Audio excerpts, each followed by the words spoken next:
আসসালামু আলাইকুম বন্ধুরা, আপনাদের সকলকে স্বাগতম আমার নতুন আরেকটি ভিডিওতে। গত ভিডিওতে আমি বায়োলজি এবং ফিজিক্স প্র্যাকটিক্যাল নিয়ে কথা বলেছিলাম, কিভাবে আপনারা ফিজিক্স প্র্যাকটিক্যাল এবং বায়োলজি প্র্যাকটিক্যালটা অনেক সুন্দরভাবে সাজাতে পারবেন এবং আপনারা মোটামুটি অনেকখানি দেখেছেন। আশা করি আপনাদের ভালো লেগেছে।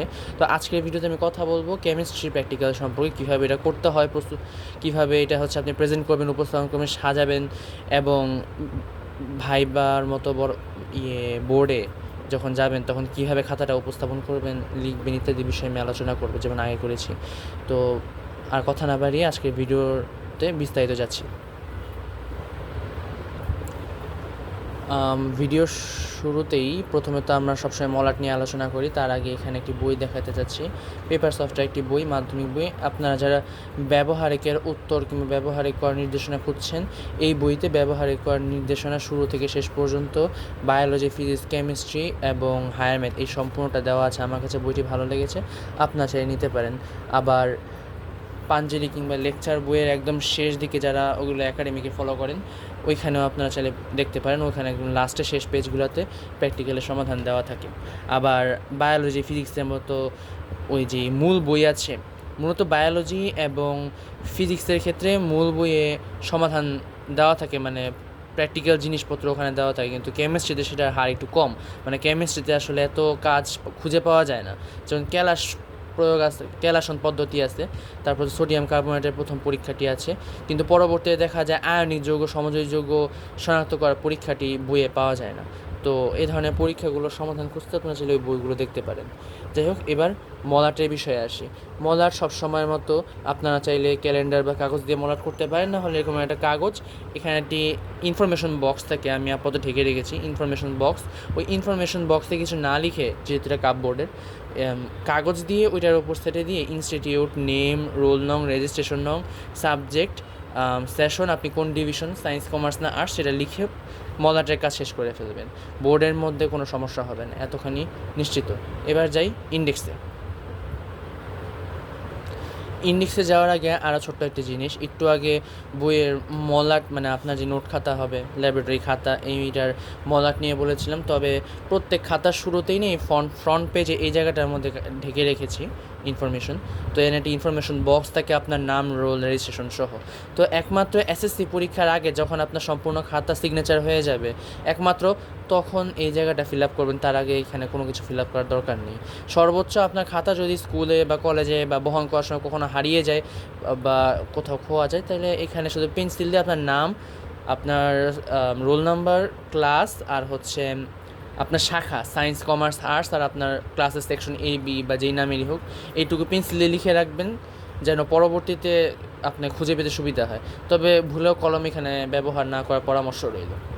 এবার যে ইন্ডেক্সে আসলে ওই ধরনের জায়গাগুলোতে, মানে ইনফরমেশন বক্সগুলোতে একটু ভুল হলে ওই রকম দেখতে রঙিন পেপার পাওয়া একটু কঠিন, আর ফটোকপি করে লাগাইলেও লাগানো যায়, তবে একটু দেখতে দৃষ্টিকটু লাগে। তো সেজন্য যেন ভুল না হয়, সেজন্য সেই পরামর্শটি। ইন্ডেক্স খাতা অন্যান্যগুলোর মতোই, খাতার মধ্যে যে ইন্ডেক্স থাকবে, আপনি সুন্দর করে যে এভাবে সিরিয়াল নং, date, name of the experiment, page number এভাবে দিয়ে দিবেন এবং ইনিশিয়ালসে আপনাকে রিমার্কস বা সিগনেচার দেওয়া হবে এভাবে। আশা করি আপনারা দেখতে পাচ্ছেন। আর চেষ্টা করবেন ইন্ডেক্স পেপারটাও আগেই বলেছিলাম যে 2 পৃষ্ঠা জুড়ে নিতে, মানে এপিটোপিট যেন থাকে, ওই পাশে যদি জায়গা না ধরে, বা এমন যদি হয় আপনি যে কোনো একটা এক্সপেরিমেন্ট এখানে কাটা গিয়েছে, মানে এখানে কাটাকাটি হয়েছে, আপনি সম্পূর্ণটা কেটে এ পাশ থেকে আবার লিখতে পারেন নতুন করে। তো এই ধরনের ইন্ডেক্স পেপার বা যুক্ত খাতা সংগ্রহ করার চেষ্টা করবেন। তো প্রথম এক্সপেরিমেন্টটি হচ্ছে ধাতব কার্বনের যৌগের সাথে লঘু অ্যাসিডের বিক্রিয়ায় উৎপন্ন গ্যাস শনাক্তকরণ। আমি ক্যামেরাটি একটু ঘুরিয়ে দিচ্ছি যেন আপনাদের দেখতে সুবিধা হয়।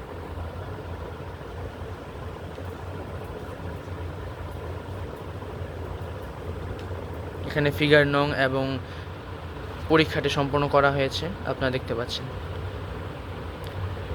আপনারা যারা আমার পুরনো ফিজিক্স, মানে গতবারের ফিজিক্সের ব্যবহারিকের ভিডিওটি দেখেছেন, ওইখানে আমি যেভাবে পেজ সাজানো এবং পেজ ব্যবস্থাপনার কথা বলেছিলাম কেমিস্ট্রির জন্য, সেটা একদম একই রকম হবে।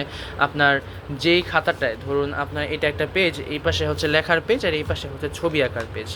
তো অবশ্যই যেই পেজে এর ছবি আঁকবেন সেই পেজের কোনো লেখা যাবে না। সর্বোচ্চ হচ্ছে উপরে নেম অফ দ্য এক্সপেরিমেন্ট আর এই যে ডেট, পেজ নং, এক্সপেরিমেন্ট নং এটুকু লিখবেন, কিন্তু এই পিঠে কোনো লেখা হবে না, কারণ আপনি এই পিঠে ছবি এঁকেছেন। এরপরে এই পিঠে আপনি লিখবেন, ছবির ঠিক পাশে আপনি লিখবেন। লেখার পরে এই পাশে আবার কোনো ছবি দিতে পারবেন না। এর পরবর্তীতে আপনার যতদূর পর্যন্ত লেখা যায় এভাবে একের পর এক পেজ লিখে যাবেন। ধরুন আপনার প্র্যাকটিক্যালটি এখানে শেষ হয়েছে, হ্যাঁ, এইখানে সতর্কতা পর্যন্ত দিয়ে শেষ হয়েছে। এরপরে আপনি যেহেতু এই পেজে লিখেছেন, তার মানে আপনি এই পেজে ছবি আঁকতে পারবেন না, আপনাকে তারপরে পেজে ছবি আঁকতে হবে। তারপরের পেজে মানে যে এই পেজে এখানে ছবি এঁকেছি, যার জন্য হচ্ছে এই দুইটা প্র্যাকটিক্যালের মাঝখানে এরকম ফাঁকা থাকবে। আশা করি প্র্যাকটিক্যাল খাতায় কীভাবে লিখতে হবে সেটা বুঝতে পেরেছেন। আর আরও যদি বিস্তারিত জানতে চান তবে আমার আগের ফিজিক্স ভিডিওটি দেখে আসুন, ফিজিক্স প্র্যাকটিক্যাল কীভাবে খাতা ব্যবস্থাপনা করা হয়েছে সেই বিষয়ে এখানে বিস্তারিত বলা হয়েছে, এবং কেমিস্ট্রিও ঠিক সেম। পরবর্তী বিষয়ে যাই। বোর্ডে লেখালেখি নিয়ে একটি বিষয় থাকে যে আপনাকে ধরুন একটি লটারির মাধ্যমে তো ব্যবহারিক দেওয়া হবে, আপনি কোন কোন পয়েন্টগুলো লিখবেন। এখন সাধারণত বায়োলজি এবং কেমিস্ট্রির জন্য হচ্ছে আপনাকে দিয়ে দেওয়া হবে, মানে কোন কোন পয়েন্টের উপর আপনি লিখবেন সেটা দিয়ে দেওয়া হবে। ফিজিক্স আর হায়ার ম্যাথে সাধারণত দেওয়া হয় না। তবে যদি কোনো পরীক্ষায় আপনাকে দিয়ে দেওয়া না হয় কোন পয়েন্টের উপর আপনার লিখতে হবে, তাহলে আপনি যে এই সময়ের মধ্যে এখানে ব্যবহারিক করে নিয়ে গিয়েছেন বাসা থেকে, ওই ব্যবহারিকে ঠিক যে পয়েন্টগুলো আপনি ব্যবহার করেছেন ঠিক সেইভাবে ব্যবহারিকটা এক্সাম হলে করার চেষ্টা করবেন। এবং এখানে একটি পয়েন্ট যে এক্সাম হলে সাধারণত 1 ঘন্টা দেয়, আবার কোথাও 1.5 ঘন্টা দেয়, এর মধ্যে আপনাকে লেখা শেষ করতে হয়।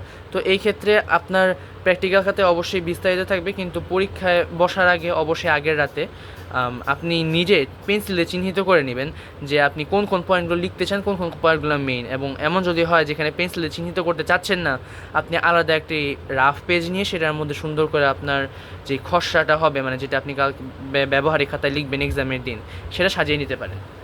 তো এইভাবে মূলত বায়োলজি, ফিজিক্স, কেমিস্ট্রি এই 3টি সম্পূর্ণ আপনারা এক্সামের জন্য রেডি করতে পারবেন। এবং ল্যাবরেটরিতে ল্যাব রিপোর্টের পাশাপাশি এরকম সুন্দরভাবে খাতা রেডি করলে অবশ্যই সিগনেচার পাবেন। আর অবশ্যই নিজে হাতে তৈরি করার চেষ্টা করবেন, যেমনটা আগের ভিডিওতেও বলেছি, নিজে হাতে তৈরি করলে মোটামুটি হচ্ছে মার্কসটাও ভালো আসে, আর নিজেরও একদিক দিয়ে পড়া হয়ে যায়, কারণ প্র্যাকটিক্যালের জন্য আসলে ওইভাবে পড়ার সময় পাওয়া যায় না। এটা হচ্ছে 2 নাম্বার প্র্যাকটিক্যাল, লবণের ক্যালাসন।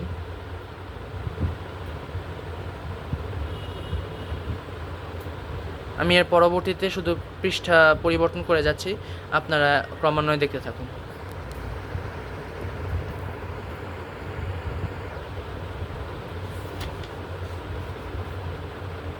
চিত্র এবং ফিগার নং দুটোই পেন্সিল দিয়ে দেওয়ার চেষ্টা করবেন।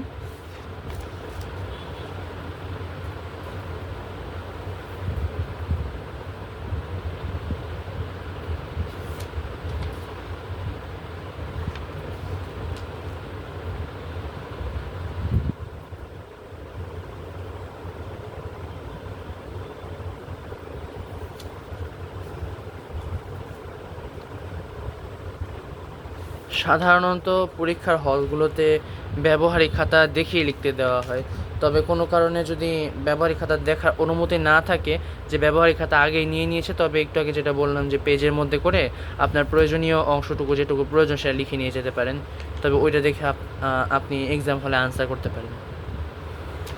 সামনে শীঘ্রই ব্যবহারিক পরীক্ষা এবং মৌখিক বিষয়ে কীভাবে এক্সাম হল অ্যাটেন্ড করবেন, কীভাবে হচ্ছে বিহেভ করবেন, কীভাবে লেখালেখি করবেন, কীভাবে হচ্ছে নিজের খাতা ম্যানেজ করবেন ইত্যাদি বিষয়ে একটা ভিডিও আসবে কিছুদিনের মধ্যেই। এরপর একটি হায়ার ম্যাথ প্র্যাকটিক্যাল কীভাবে করতে হবে সেই বিষয়ে ভিডিও পোস্ট করা হবে। আশা করি আপনাদের অবশ্যই ভালো লাগবে। এখন আমরা আছি নির্দিষ্ট আয়তনের 0.1 মোলার সোডিয়াম কার্বনের দ্রবণ প্রস্তুতিতে।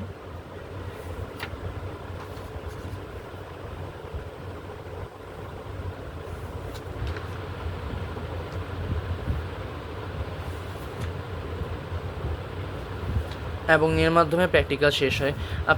একটা জিনিস যে এখানে একটি এক্সট্রা পাতা দেখতে পাচ্ছেন, মূলত এদিকে আরও পাতা ছিল, আমি খুলে রেখেছি। সাধারণত পাতা বেঁচে যাওয়ার কথা না, কিন্তু এটা আসলে এসএসসি 26 একটা স্টুডেন্টের খাতা, তো ওদের তো শর্ট সিলেবাস, এই জন্য এখানে আমি কিছু ইন্ডেক্স কিনে রেখেছিলাম। তো গত ভিডিওতে বলেছিলাম যাদের হচ্ছে ইন্ডেক্সের সমস্যা তারা কি করতে পারেন, যে আমার ইন্ডেক্স শেষ হয়ে গেছে। এই ফাইলটির মধ্যে আমি এনে একটি ইন্ডেক্স সংগ্রহ করে রেখেছিলাম। এটা আসলে ব্যবহার করা ইন্ডেক্স একজন থেকে, তো বাতিল।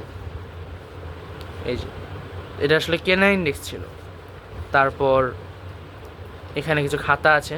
তো বাজার থেকে চাইলে ঠিক এই ধরনের নির্দিষ্ট কোম্পানি যদি ওদের দোকানদারদের কাছে থেকে থাকে, আপনারা চাইলে এভাবে সংগ্রহ করতে পারেন, বা যে কোনো একটি এক্সপেরিমেন্ট নং বা আপনার খাতার সাথে ম্যাচ করে এরকম দেখে ইন্ডেক্স পেপার এবং হচ্ছে লেখার জন্য এরকম খাতা আপনারা সংগ্রহ করতে পারেন চাইলে। আর এদিকে হচ্ছে আমি সুতা দিয়ে বাঁধাই করে রেখেছি। যদি মনে করেন লাইব্রেরিতে না পান, তাহলে আপনারা সবসময় একটু আগে যেমন দেখালাম যে এই যে একটি করে পেজ অবশিষ্ট রাখবেন, একটি পেজ লিখবেন না, কারণ এই পেজে যদি আপনারা ফটোকপি করান তাহলে এরকম অনেকগুলো পেজ ফটোকপি করিয়ে আপনি লিখতে পারবেন। ফলে নতুন করে পেজ আনার কিংবা পাওয়ার যে সম্ভাবনাটা, মানে যে টেনশনটা ওটা থাকতে হবে না। এখানে আমি এরকম আর অনেকগুলো পেজ ফটোকপি করে রেখেছি। কিছু নতুন কিছু ফটোকপিওয়ালা পেজ আছে, যেমন এগুলো ফটোকপি, এটা ফটোকপি, কিন্তু এর পরেরগুলো আচ্ছা আবার মানে আসল, এটা আবার আসল, এগুলো সবই আসল। এখানে লাস্টে যে এই কয়টা পেজ আবার কিনতে হয়েছিল আমার, আর এই কয়টা পেজ কিনতে হয়েছিল, আর এগুলো আবার ফিজিক্স খাতা থেকে বের করছি। তো এগুলো সংরক্ষণ করে রেখে দেবেন, এগুলো বিভিন্ন সময় কাজ আছে। এটা বায়োলজির খাতা।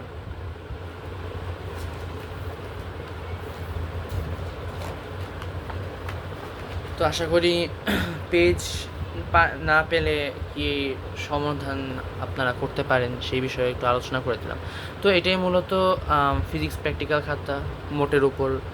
আপনারা যারা মানে কেমিস্ট্রি প্র্যাকটিক্যাল খাতা, আপনারা যারা আমার গতবারের ফিজিক্স প্র্যাকটিক্যালটা দেখেছেন তারা মোটামুটি এখন কেমিস্ট্রিটা বুঝতে পারবেন। কিন্তু যদি আপনারা ফিজিক্সটা দেখে না থাকেন, তবে রিকোয়েস্ট করব যে আপনারা ফিজিক্সটাও দেখে আসুন, তাহলে কেমিস্ট্রিটা আপনারা ভালো বুঝতে পারবেন।